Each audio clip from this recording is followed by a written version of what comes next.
Fresh. Okay. So the beginning of the sequence, we're just going to come down to the person's feet. And this is only after we've taken all safe precautions as far as making sure that the person is comfortable. Right? And that would constitute any form of bolstering or anything that they feel good about laying down in this position. So after that, we're coming down and making initial contact with the feet. And we're going to scoop their feet up and lean back. So it's just one nice motion, and I'm cupping their calcaneuses in my hand as I lean back with my body weight, just to give them a little stretch through their legs. So immediately, you put them in traction, engage their energy, and start opening up their ankles and their knees and their hips.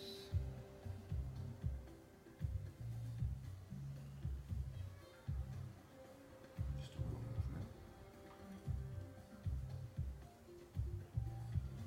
movement. Instituting some movement in your work, it just can also show where it's stuck a little bit too. Isn't that right, Cecily? Indeed. See, look at it. She's agreeing very nicely. Yes. And then we're going to put legs down, and we're going to go into compression with our hands. So hands are nice and relaxed, and you're in a position where you can let your weight shift to do the compression, so you're not putting all the onus on your arm strength. It's more of a position and then lean, allowing your hand to be soft and just come on the inside of the foot, addressing the arch of the foot, and the ball of the foot. Nice spot to focus on is the base of the first metatarsal here at the big toe. And then the same motion side to side, but rather than palmar compression, we're going to be using digital thumb compression.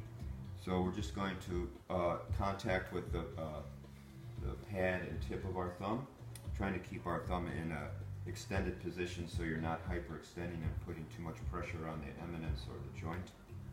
And we're just going to be rocking back and forth with pressure. He's okay? Yeah, they're all incredibly tender. I thought that's why you wanted to receive shiatsu, because you needed the shiatsu. I always need the shiatsu. So I'm working the arch of the foot and just generally into the plantar surface of the foot. If your mind is such that you have to do some rhythmic or some lines or something like that right now, fine. I'm just doing general moving around the plantar surface of the foot. Okay, nice. And then we're just going to rotate here to start to open up the hip. So just gently rotate foot one way, and you can see the inward spiral here to open up the hip, and release back.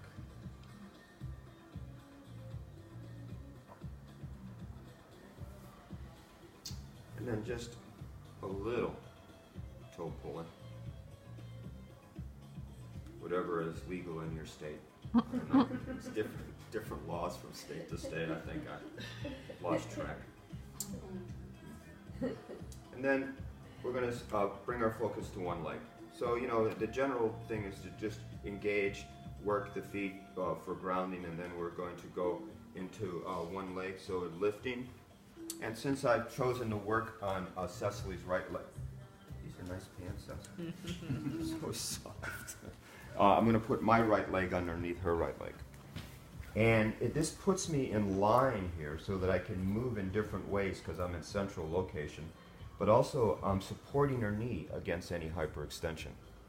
So with this position I can make good contact with the foot and hold calcaneus and wrap my fingers around the dorsal surface of the foot and just lean back once again to give a little traction. And come back into range of motion of the ankle. One way, and then the other. So, thing about this motion, it's not this. It's this. Right? Use your body. So rotation and then range of motion and then rotation. So, and rotate inward. So again, I'm using my body weight and my breath. And then I'm switching hands and rotating outward. I want that. Like, that looks like it feels good. Right? Okay, easy. Now we're going to, from here, we're going to do a little hamstring stretch. So transitions are important to keep you grounded and focused on your work. So simple from here, for a simple hamstring stretch, we're just going to support and just move up and support the knee, just to do a 90-degree stretch, just to start to gently open it up.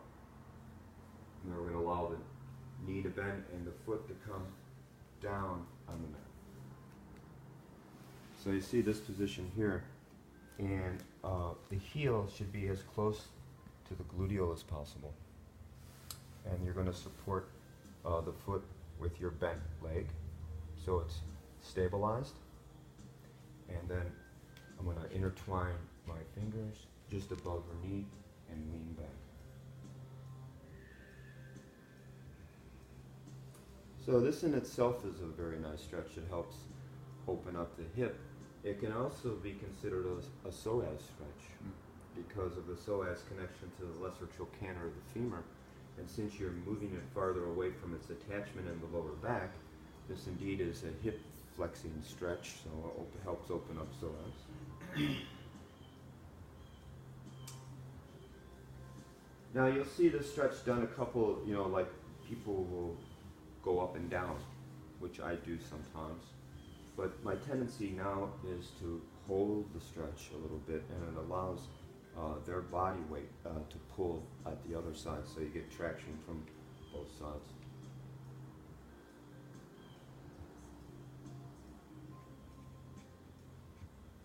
And then down. We're going to slide the foot away a little bit. It's still supported. And this allows me to allow my fingers to come in between the backs of the gastrocs here to engage the fascial connection in between the gastrocs. It's also engaging a meridian here. This is the Bladder Meridian coming right through the gastroc. So when you're doing this, because it can be sensitive, because the gastroc heads, when they tighten not only this way but towards the center. So there's a fascial line that gets really meshed down right here. So you're going to assist it, but not by the tips, but the pads. It needs to be a little broader, or else it'll be too sensitive to pressure.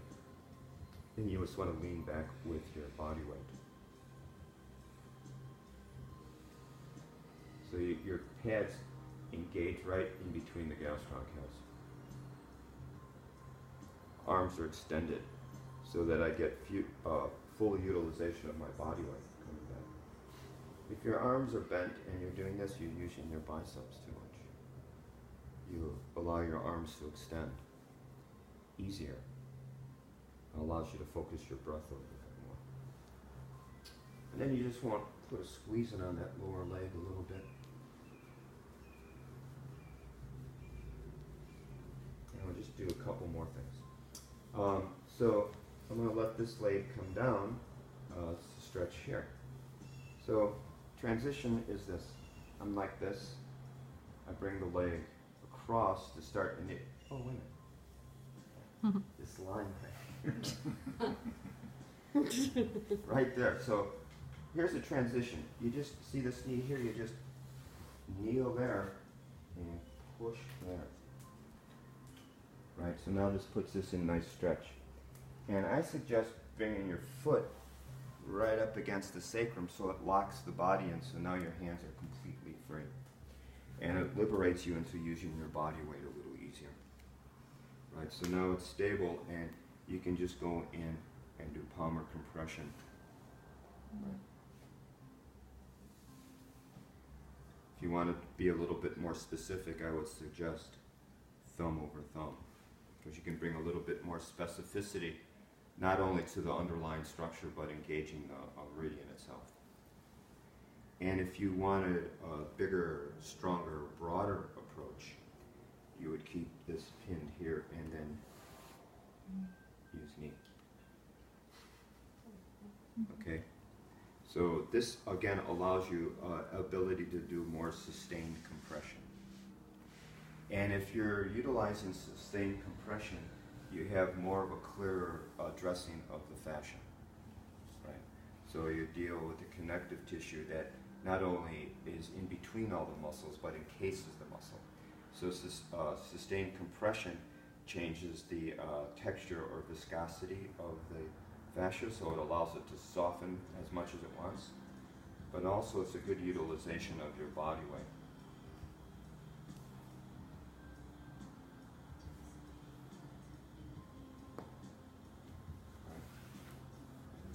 And then the last thing is to come out like this in the figure 4. And again, when you're doing a transition or you're placing a person's body into another position, pay attention to what you're feeling. So, you know, it's nice, easy glide here, and then it starts, you feel the tautness here. So you want to be aware of that and not just go ahead and add compression before you're aware of how they're feeling internally. So, you know, here, she's about this far away, but she's got some buoyancy in there, so I'd feel okay applying a little pressure. You okay? So I'm going to stabilize one side of her hip. So here's her ASIS. Just going to place my hand here, and then just lean in. See, I leaned in, and then all of a sudden she sort of puckered up a little bit. So that tells me that maybe the better application of pressure would be this. So I can do this. So check, so you like this, right? And I go, and it doesn't feel like, I want to stretch it, but I don't want to endanger anything. So I'm going to support here. And you could put a pillow there, it'd be awesome. Thanks, Lisa. You could put a pillow there and be good. And if your intention is just to do some general compression into the adductors, awesome. Right? And you can easily do this. Right? You can easily do this. Right? So these are the kind of things we're going to bring into the work as far as making it suitable to not only you as the therapist, but also the person you're working on. See, like, I would do this, say, on top, because of our size difference and the way he's physically structured. Not saying that I have to apply a lot of pressure, but the application of pressure into his body type is, you can be more resourceful when you're applying pressure in this fashion. I like the twisting when you turn to people. It actually felt really Like good. this, you mean? Yeah. Oh, you're right. Yep, sorry. I looked Okay. up. Okay, and then easy back, and then we would repeat something similar on the other side. Okay? So, Oh, yep. video off, and then I'm just going to run.